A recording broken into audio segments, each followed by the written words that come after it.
महाराज कहते हैं, ये सुखदेव जी महाराज ने कहा इस कथा को रसमालयम पिबत भागवतम रसमालयम मुहुरहो।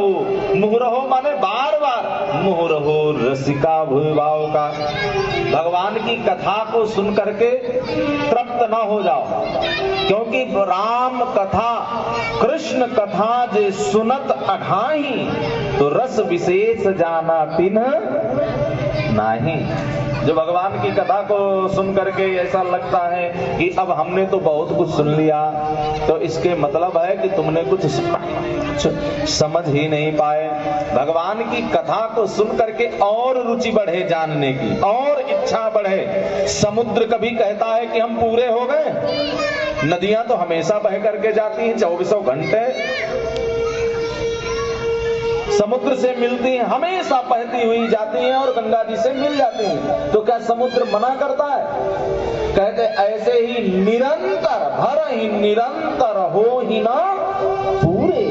भगवान की कथा को सुन के कभी आप पूरे ना हो, अधूरे ही बने रहो। लालसा अगर बनी रहेगी भगवान की कथा की, तो गोस्वामी तुलसीदास जी कहते ये पहली भक्ति है। प्रथम भगति शंतन कर शंगा और दूसरी रति मम कथा प्रसंगा। ये दूसरी भक्ति है। लेकिन भागवतकार ने कहा श्रवणम, भगवान की कथा का श्रवण किया जाए, और श्रवण करने से यस्या श्रवण मात्रेण हरिचित्तम समाश्रयेत्। ये कथा महत्व की आप लोगों ने कल सुना था।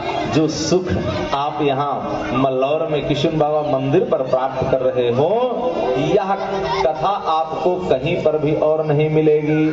ना वैकुंठ में मिलेगी, ना ही सत्यलोक में मिलेगी, और ना ही कैलाश पर मिलेगी। इसलिए इस कथा को खूब पियो, खूब पियो।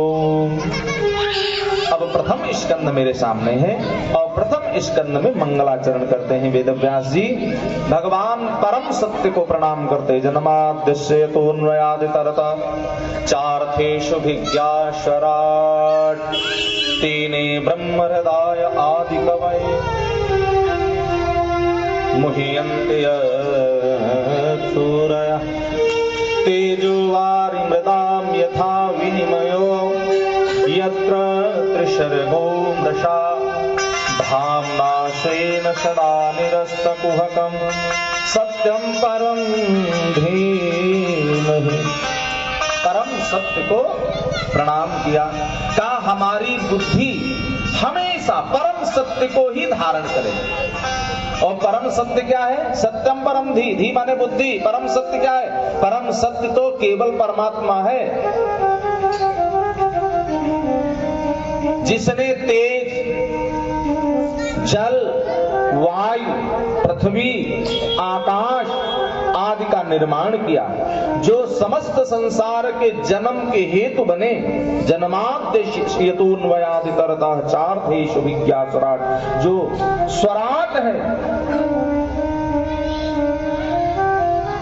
स्वराट माने होता है परम प्रकाशमान।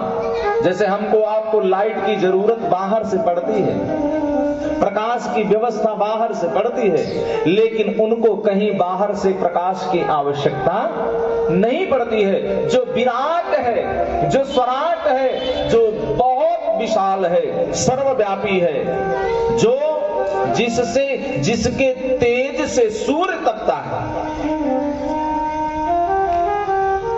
ऐसे को ब्रह्म की उपाधि दी गई, जिसका कोई आकार ना होने पर सर्वव्यापी है।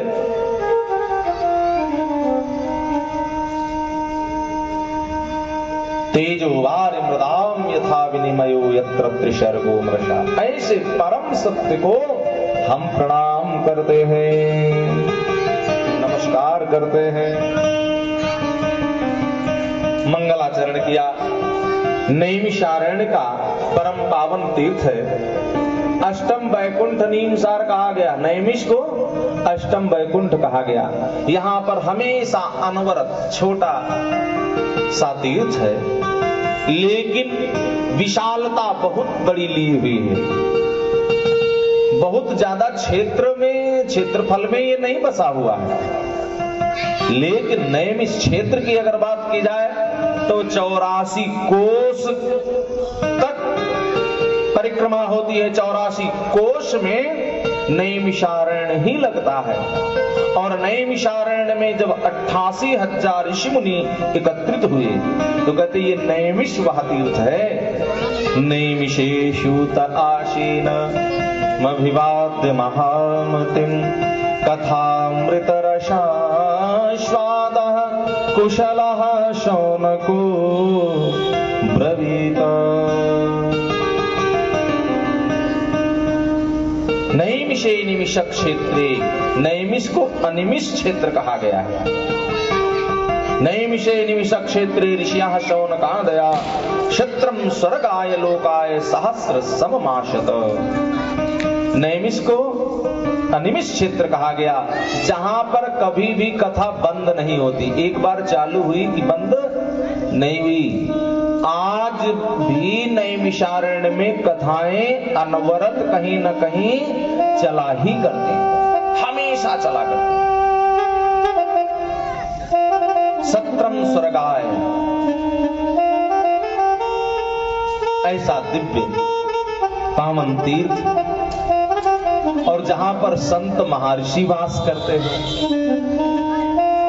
जहां पर हमेशा तपस्वी जन तपस्या करते हैं। जरा विचार करो कैसा सुंदर यह तीर्थ होगा। नैमिषारण्य कौन कौन गए हैं? नैमिषारण्य गए हैं ना? गए कि नहीं गए? गए हैं ना? बहुत सुंदर तीर्थ। आदिशक्ति पराम्बा मां भगवती, राज राजेश्वरी मां भगवती ललिता का पावन दरबार, देवादिदेव महादेव अनेक रूपों में यहाँ विराजमान। पृथिव्यानि यानि तीर्थानि तानि सर्वाणि नैमिषे। हमारे नैमिष में तो सारे मानो पृथ्वी के जितने भी तीर्थ हैं वो सब हैं। हम कितने बड़े भाग्यशाली हैं कि नैमिष की परम पवित्र धरा के हम सन्निकट हैं। कितना बड़े भाग्यशाली हैं। ऐसे तपस्थली पर जहां ऋषि मुनि तपस्या किया करते हैं, वेदव्यासी ऐसी भूमि को प्रणाम करते हैं और कहते एक बार सुत जी व्यासासन पर विराजित थे। इतने में शौनकादिक ऋषियों ने जाकर के बहुत ही सुंदर प्रश्न किया, महाराज आप सारे इतिहास और पुराणों के जानने वाले हो, आपने अपने गुरु से बड़ा ज्ञान ग्रहण किया। मैं चाहता हूं, कलिकाल आ गया है और कलिकाल में लोग साधना कर पाएंगे, एक जगह पे बैठ के समाधि लगा पाएंगे, ये संभव नहीं होगा। पता चला लगा करके समाधि लगाने चले, प्राणायाम करने चले, तब तक गड़गड़ा करके कोई हेलीकॉप्टर सर के ऊपर से निकला, कोई जहाज निकला। इतना कोलाहल शोरगुल, तो समाधि लग पाना आसान नहीं होगा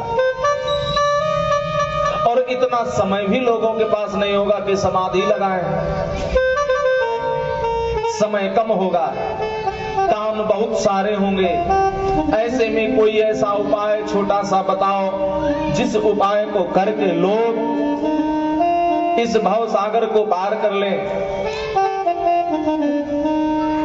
और महाराज मैं यह जानना चाहता हूं, भगवान धरा पर कब कब आते हैं, कौन कौन से रूप, कौन कौन से अवतार लेकर के कब कब आए, क्यों आए? भगवान जो तीनों लोकों में व्याप्त हैं, विराट हैं, वो भगवान छोटे बन करके कब कब आते हैं और उनके आने का कारण क्या होता है, यह भी मुझे सुनने की इच्छा है। और महाराज हमें ये भी जानना है कि जब द्वापर का अंत हो गया, कलयुग आ गया, तो कलयुग में धर्म किसके पास गया?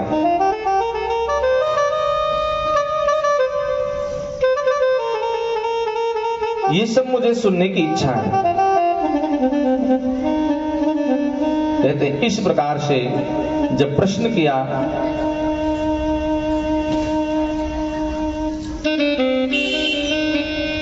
तो ऐसा जब प्रश्न किया तो सूत जी मंगलाचरण अब भागवत में कर रहे हैं।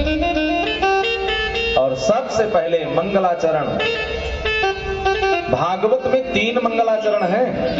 एक मंगलाचरण वेद व्यास जी ने किया, दूसरा मंगलाचरण सूत जी ने किया और तीसरा मंगलाचरण सुखदेव जी ने किया। तो अब यहाँ पर दूसरा मंगलाचरण, मंगलाचरण का तात्पर्य होता है हमारा कर्म, हमारा आचरण मंगल बने, इसके लिए मंगलाचरण करना नितांत आवश्यक है। कहीं चलो, कुछ करने चलो, श्री गणेश करो तो मंगलाचरण करो।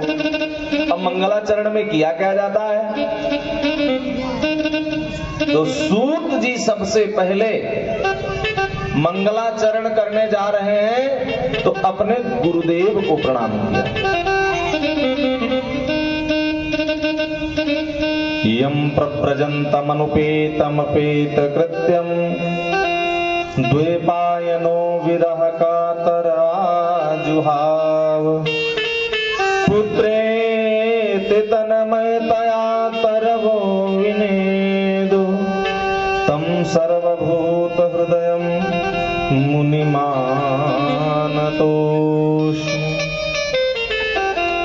या स्वानुभाव अखिल श्रुतिसारमेकम्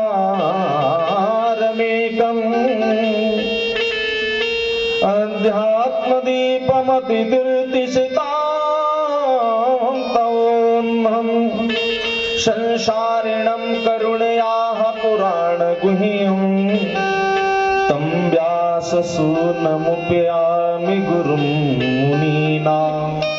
मैं अपने गुरुदेव को प्रणाम करता हूं। सबसे पहले गुरु को कहते हैं ना, सबसे बड़ा अगर दर्जा इस संसार में है तो किसका है? गुरु का। बड़ा कोई नहीं। गुरुर् ब्रह्मा गुरुर्विष्णु गुरुर्देव महेश्वरा।